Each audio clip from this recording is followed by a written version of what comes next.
Hi friends, இன்றைக்கி அவலில் ஒரு recipe நம்ம செய்ய போகிறோங்க. அந்த ரெசிபி எப்படி செய்யுதுன்னு பார்க்கலாம் பாருங்கள். அதுக்கு தேவையான அளவு நான்லாம் பொருளும் இன்க்ரீடியன்ஸ் எடுத்திருக்கேன் பாருங்கள். அவல் ஒரு கப் எடுத்து வச்சுருக்கேன். கேரட் ஒரு துருவல் ஒரு இதை எடுத்து வச்சுருக்கேன். பீன்ஸு கொஞ்சம் கட் பண்ணி வச்சுருக்கேன். அதுக்கு ஒரு தக்காளி ஒன்று எடுத்துக்கோங்க, அதை கட் பண்ணி வச்சாச்சு. பச்சை மிளகாய் 2 எடுத்து கட் பண்ணி வச்சுருக்கேன். பெரிய வெங்காயம் 1 கட் பண்ணி வச்சுருக்கோம். கறிவேப்பிலை கொஞ்சம் தேவையான அளவுங்க. அப்புறம் மல்லி இலை கொஞ்சம் எடுத்துக்கலாம். அப்புறம் அந்த அவலுக்கு கொஞ்சம் நான் மைதா மாவு கொஞ்சம் ஆட் பண்ணலான்ட்டு ஒரு கப் எடுத்திருக்கேன். தேவையான அளவு உப்பு, இது எல்லாமே சேர்த்து இப்போ நம்ம பிணைஞ்சி அது எப்படி செய்யுதுன்னு பார்க்கலாம் பாருங்கள். ரொம்ப சிம்பிளான ஒரு ரெசிபி தான். இப்போ எப்படி செய்யுதுன்னு பார்க்கலாம் பாருங்கள். இப்போ அவல் நான் இந்த கப்பில் எடுத்துக்கிறேங்க. அவல் போட்டு கொஞ்சமாக தண்ணி விட்டுக்கலாம். ஒரு 10 நிமிஷம் ஊறட்டும்.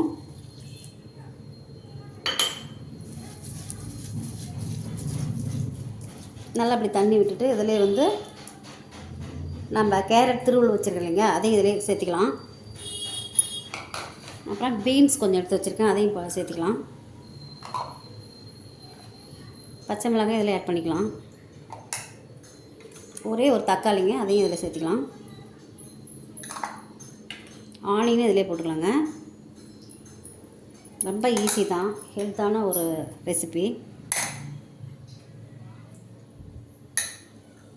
அந்த மைதா மாவும் கொஞ்சம் ஆட் பண்ணிக்கிறேன். உப்பு நமக்கு தேவையான அளவு நம்ம இதெல்லாம் சேர்த்திக்கலாம். இப்போ இது எல்லாமே ஒன்றா நம்ம பிணைஞ்சி ஒரு 10 நிமிஷம் நம்ம ஊற வச்சுட்டு அதுக்கப்புறம் நம்ம எப்படி செய்யுதுன்னு பார்க்கலாம் பாருங்கள். கொஞ்சமாக தண்ணி தெளித்து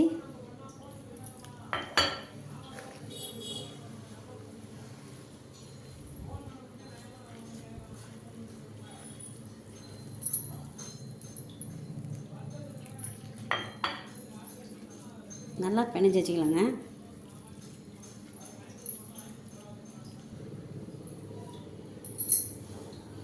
பாருங்கள், இந்த அளவுக்கு நல்லா நம்ம பிசைஞ்சு வச்சுக்கணும். இப்போ பாருங்கள், நம்ம அது செய்கிறதுக்கு நல்லா சாஃப்டாக ஊறி இருக்குது பாருங்கள். அவள் நல்லா ஊற வச்சு எடுத்துக்கிட்டோம்னா நம்ம செய்கிறதுக்கு நல்லாயிருக்கும் சாஃப்டாக. இப்போ இதை எப்படி செய்யுதுன்னு பார்க்கலாம் பாருங்கள். பாருங்கள், ஸ்டவ் ஆன் பண்ணி இப்போ ஒரு கடாய் வச்சுக்கலாம், தோசைக்கல்ல. இப்போ அதை ஆன் பண்ணிவிட்டு நம்ம இதில் கொஞ்சம் எண்ணெய் விட்டுக்கலாம். இது 4லேயுமே கொஞ்சம் கொஞ்சம் எண்ணெய் விட்டுக்கலாம்.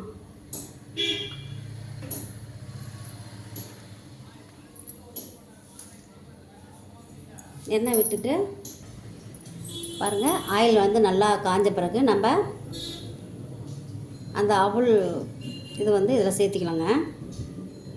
ரொம்ப சிம்பிளான ஒரு ரெசிபி, ஹெல்த்தான ஒரு இதுங்க. இப்போ காஞ்ச பிறகு இதில் நம்ம சுட்டுக்கலாம். பாருங்கள், நல்லா காஞ்சிருச்சு.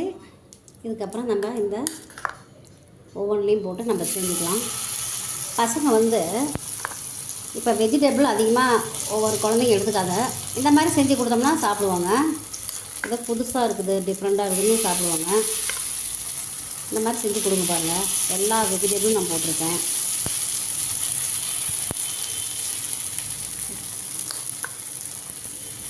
ரொம்ப ஈஸியான ஒரு ரெசிபி தாங்க.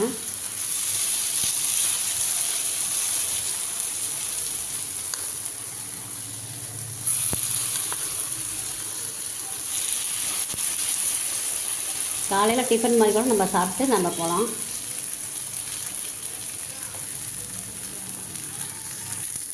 பாருங்கள், நல்லா ஒரு பக்கம் வெந்துருச்சு. அடுத்தது எடுத்து அப்படியே திருப்பி போட்டுக்கலாம். ரொம்ப ஒரு டேஸ்ட்டாக இருக்குங்க இந்த ரெசிபி. காயெல்லாம் வெஜிடபிள் சாப்பிடாத குழந்தைங்களுக்கு இதை மாதிரி நம்ம செஞ்சு கொடுக்கலாம். பெரியவங்க இந்த மாதிரி சாப்பிட்டுக்கலாங்க. காலை டிஃபனாக இருந்தாலும் சரி, நைட்டு டின்னராக இருந்தாலும் சரி.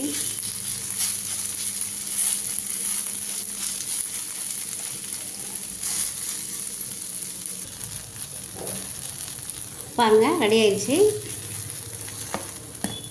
அவலில் ஒரு ரெசிபி செஞ்சுருக்கேன். இதை மாதிரி நீங்களும் செஞ்சு ட்ரை பண்ணி பாருங்கள்.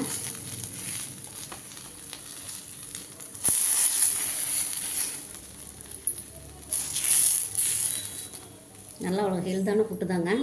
இப்போ அடுத்தது வந்து கொஞ்சம் கொஞ்சமாக அதையும் வந்து நம்ம போட்டுக்கலாம்.